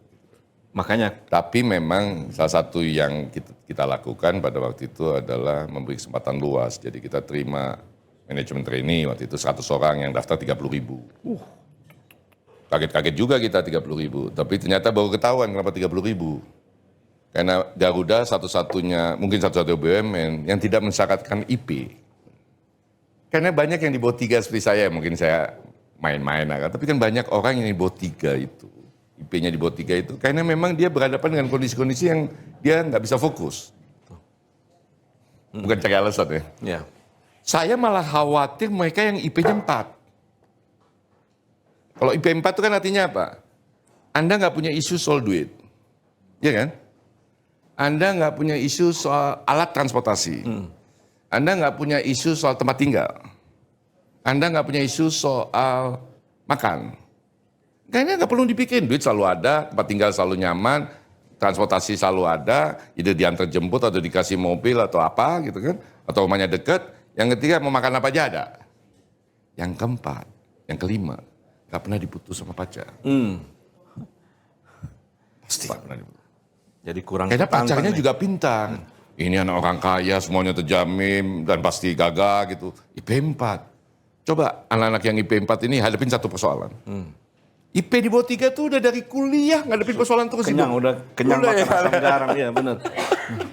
Ini bukan justifikasi, bukan berarti ini. Tapi boleh banyak yang keberatan ngomong dengan statement saya ini. Dan saya yakin banyak yang keberatan. Tapi poin saya adalah don't judge bahwa mereka yang di bawah 3 ini jelek. Ini terima 30.000 dan ini fantastis 100 orang. Gitu. Yang kedua, vice president kita satu level di bawah direksi, 80% udah di bawah 40 tahun. Itu makanya di banyak event, di banyak occasion saya bilang, kalau bangsa ini mau maju, kita mesti kasih kesempatan yang muda-muda. Syaratnya cuma satu, yang muda-muda, belajar. Yang sok tahu, belajar. Tanya. Kok bertanya? Tanya, ngomong. Tadi dengan segala warisan yang sudah Anda tinggalkan ya di Garuda, Anda harus meninggalkan perusahaan yang sudah Anda besarkan sedemikian rupa. Banyak orang keberatan. Tapi Saya nggak keberatan. Ya, Anda tidak keberatan. Banyak sekali orang keberatan. Iya. Yang paling tidak bertanya-tanya, mengapa nih kok Pak Irfan di puncak pencapaiannya membenahi Garuda diputuskan oleh RUPS pada saat itu untuk tidak lagi lanjut ya. Kira Nggak masalah saya. Saya dari pertama bergabung, dari dulu waktu saya pertama kali jadi dirut umur 38 waktu pegang Cisco itu. By definisi bukan dirut lah, tapi kan 100% di bawah saya gitu kan. Itu saya kebetulan ketemu coach yang sering saya ajak diskusi. Salah satu yang nasihat dia itu adalah, kalau lu mau berhasil jadi CEO, yang lu mesti pikirin setiap hari adalah apakah hari ini lu dipecat. Jadi setiap pagi berangkat ke kantor saya bilang, gue dipecat nggak hari ini? So, untuk bisa nggak dipecat, Anda mesti lakukan sesuatu kan. Ada 2 mazhab tuh. Anda bekerja semaksimal mungkin menghasilkan sebaik mungkin, atau Anda jilat pantat bos Anda kan. Ada 2 mazhab itu. Tapi banyak orang yang tahu saya bukan mazhab inilah gitu kan. Tapi kan kembali lagi, kalau kita jadi dirut kan pemegang saham yang punya perusahaan. Kalau kita di swasta kan pemegang saham yang punya perusahaan. Dan dia mau apa ya urusan dia kan. Kita kan profesional, dibayar gitu. So respon kita terhadap pemberhentian, respon saya terhadap pemberhentian itu juga mesti profesional. Ya terima kasih, saya sampaikan kok. Terima kasih atas kesempatan yang telah diberikan. Dan selalu saya bilang kemana-mana, ada 3 hal yang nggak akan pernah saya pertanyakan kalau diberhentikan. Yang pertama, kenapa saya diberhentikan? Dan sampai hari ini saya juga nggak tahu kenapa diberhentikan. Menduga-duga iyalah. Tapi kan semuanya spekulatif. Kenapa saya diberhentikan? Yang kedua, siapa yang mengganti saya? Tahulah hari ini siapa. Kenapa dia? Ya kita mungkin menduga-duga. Ngapain? Bukan urusan saya itu. Oke, udah lepas lah. Udah lepas. Bahwa Anda misalnya Anda keberatan, ya sampaikan ke dia dong, jangan ke saya. Betul. Jadi ya itu tadi orang merasa ya tapi benar. Jadi ini ada yang Pak lucu juga Irfan bilang. nih. Saya di-assess, kan sekarang komut saya kan. Di-assess, komut Ancol lah gitu. Kan ada proses assessment interview gitu kan. Salah satu yang assess itu bilang, saya marah Bapak diganti. Bapak nggak usah jawab lah Pak. Tapi kalau Bapak mau komentar silakan. Tapi saya marah Bapak diganti. Pak niatnya gini aja deh Pak. Kita ambil hikmahnya aja Pak. Oh iya apa? Kalau nggak diganti kan saya nggak bisa diancol. Gitu kan. Tadi barusan Pak Irfan menyebutkan bahwa setelah lepas dari Garuda di bulan November tahun 2024 kalau nggak salah saya, berapa bulan kosong, kemudian 2 minggu yang lalu Pak Irfan ditunjuk atau diminta untuk mengemban amanah baru, yaitu sebagai Komisaris Utama Ancol.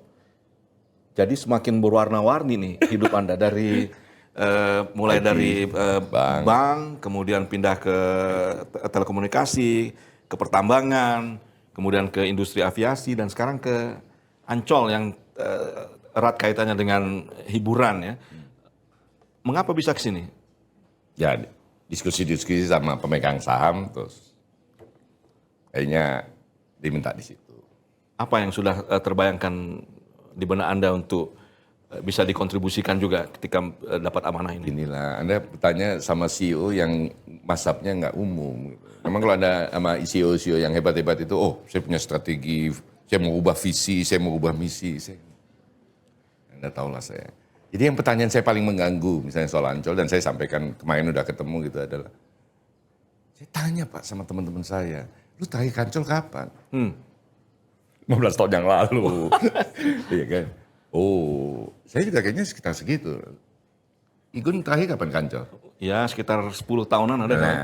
Nah, itu yang pertama. Jadi itu nggak ada dalam diskusi di keluarga ataupun di pikiran kita.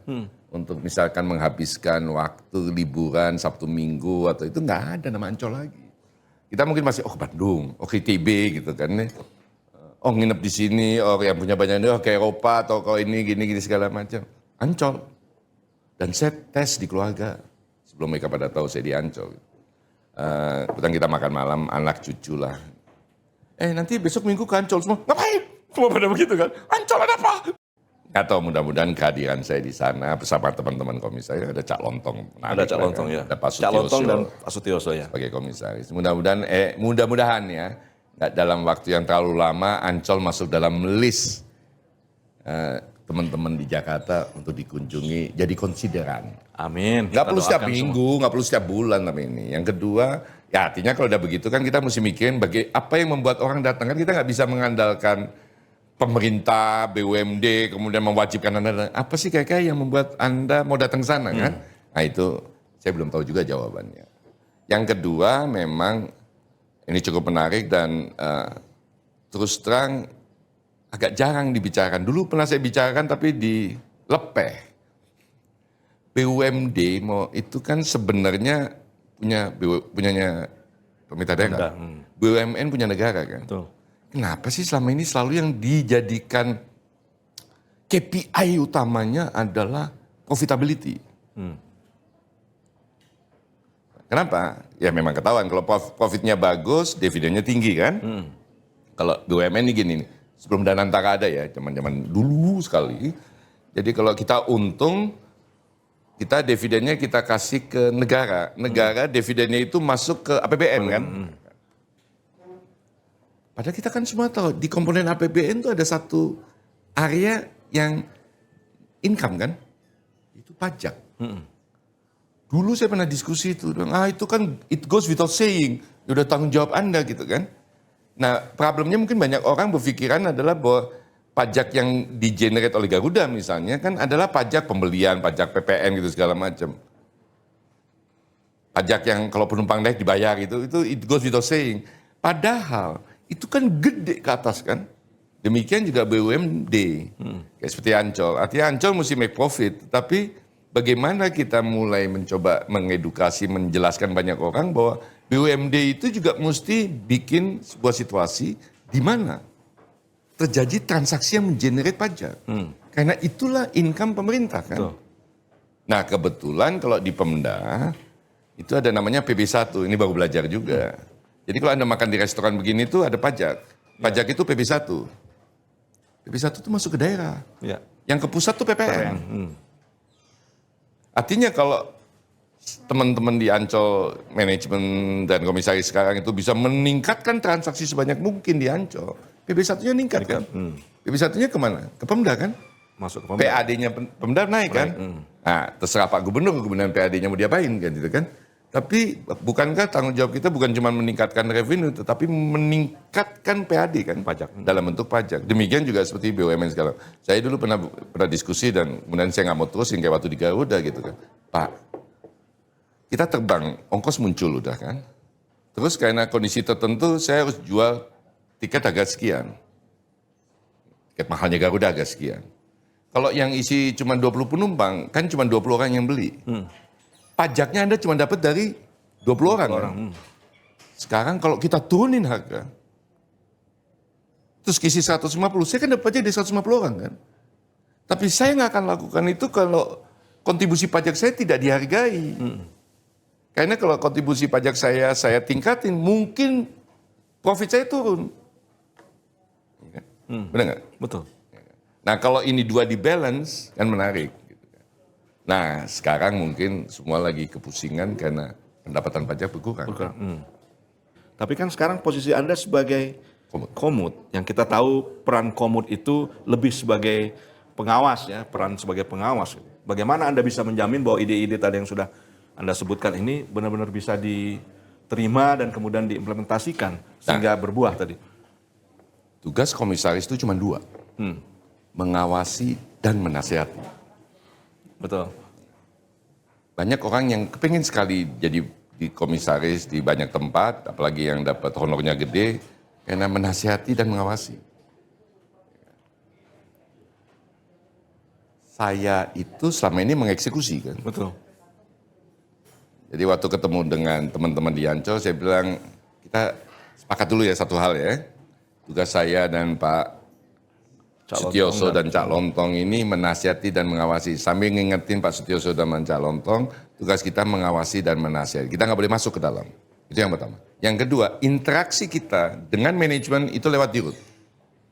Jadi nggak bisa lewat samping, manggil VP, manggil anak perusahaan. Itu nggak bisa. Pak Dirut, Bapak Direksi setuju ya.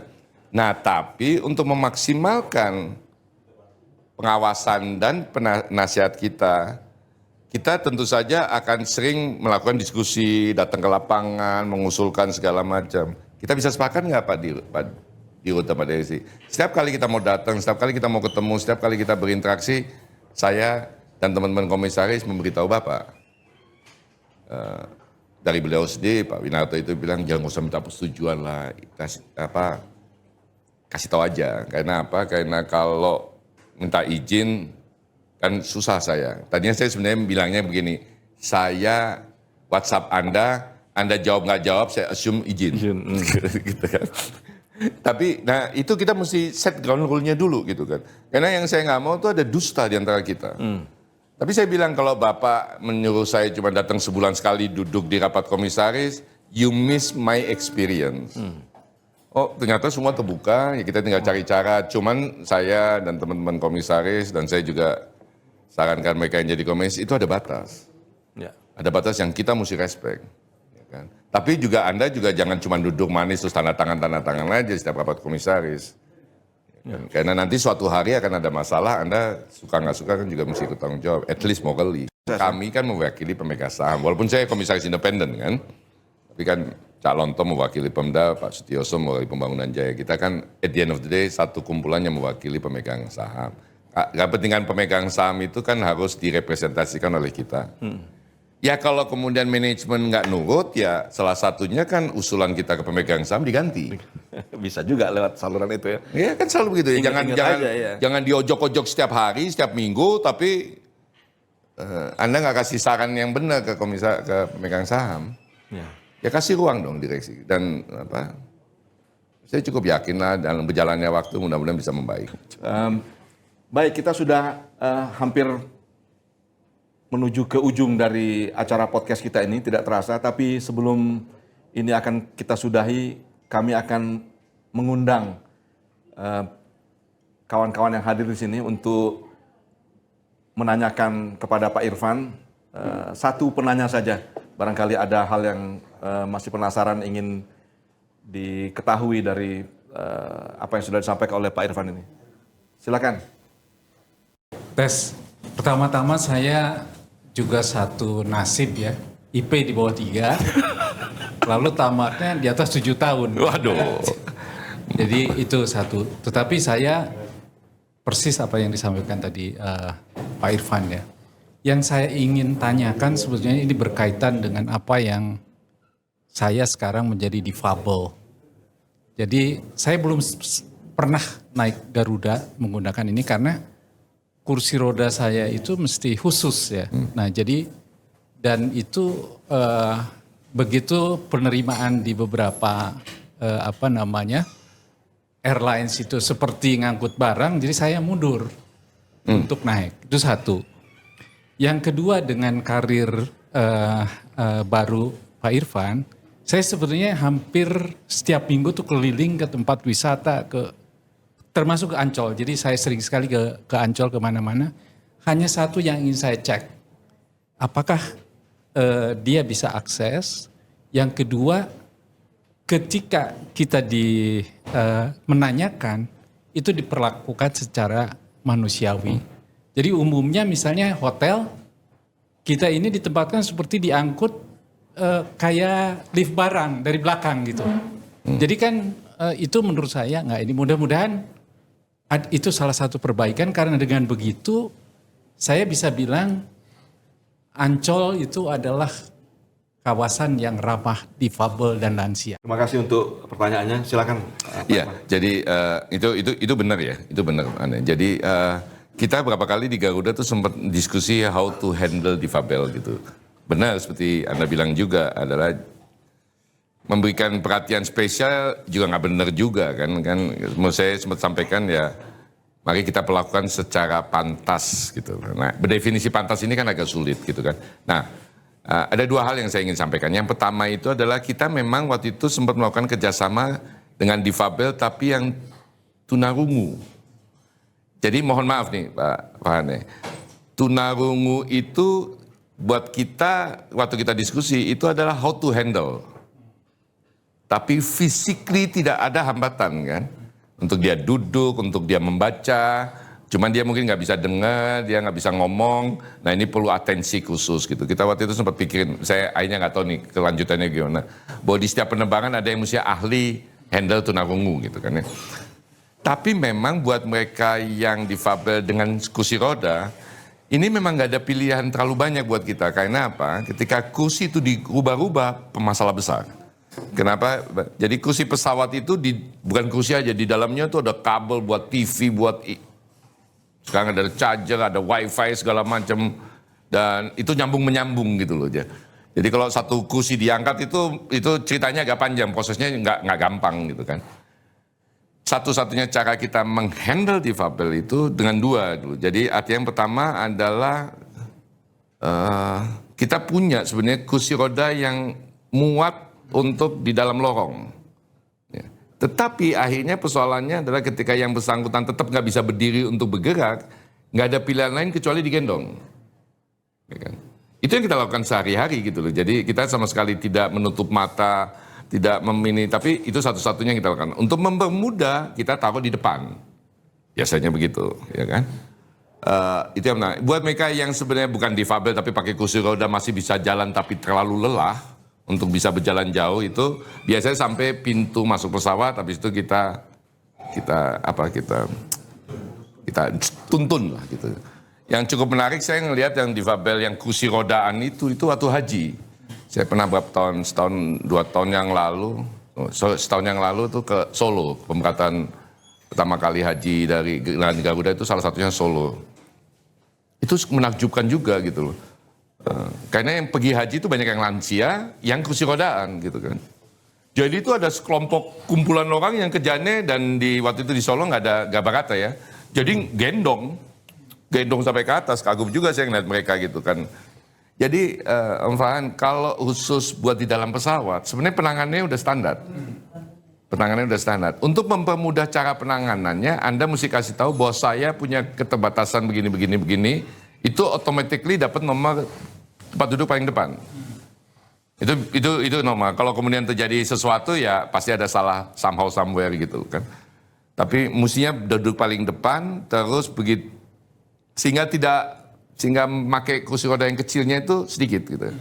Sebentar bukan sedikit. Kalau udah pakai kursi roda sedikit terus tahu di paling belakang kan bermasalah. Nah, problem yang kedua memang adalah ketika Anda mesti ke toilet. Nah, ini agak challenging gitu loh.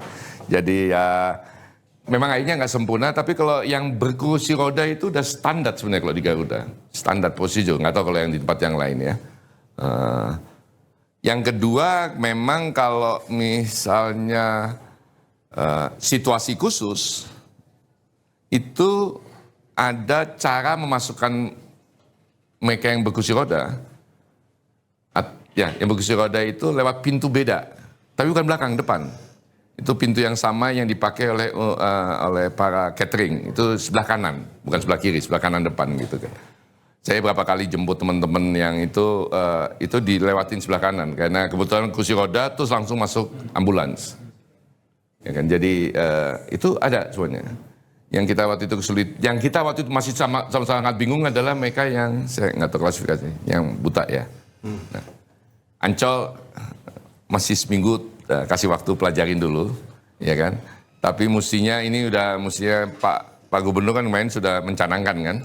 Jadi mestinya bukan cuma di level tataran ide aja, tapi posisinya dieksekusi lah. Baik, terima kasih sekali lagi Pak Irfan atas waktu dan berbagi kisah-kisah pengalamannya, dan banyak sekali yang bisa kita petik dari apa yang sudah disampaikan oleh Anda di sini, di forum kita ini, dan mudah-mudahan pelajaran tadi itu bisa dibawa dan mudah-mudahan ada manfaatnya. Ya, ada hikmahnya bagi kita semua yang ikut mendengarkan. Nah, sekali lagi terima kasih, dan doa kami semoga Anda sukses juga mengemban amanah baru sebagai Komisaris Utama Ancol ini, dan insya Allah bisa meninggalkan warisan sebagaimana prestasi pencapaian yang sudah Anda bukukan, Anda toreh di Garuda. Ya, terima kasih. Sekali lagi terima kasih atas perhatian Anda, dan nantikan kembali episode atau edisi berikutnya dari podcast Pojok 82 ini. Dan sebelum saya tutup, jangan lupa sebagaimana yang biasa disampaikan oleh para pembawa acara podcast di kanal-kanal YouTube ini. Yang pertama, kasih jempol Anda. Jangan lupa untuk like ya. Dan kemudian berlanggananlah ke channel kami ini, ke kanal kami ini, subscribe. Dan yang terakhir yang juga kami nantikan dari Anda adalah komentar-komentar Anda dengan berbagai masukan yang tentu nanti insya Allah akan bisa makin memperkaya podcast kami ini, baik dengan pilihan-pilihan topiknya atau sosok-sosok atau narasumber yang Anda harapkan dapat kami hadirkan di sini. Sekali lagi terima kasih, sampai jumpa kembali di edisi berikutnya dari podcast Pojok 82.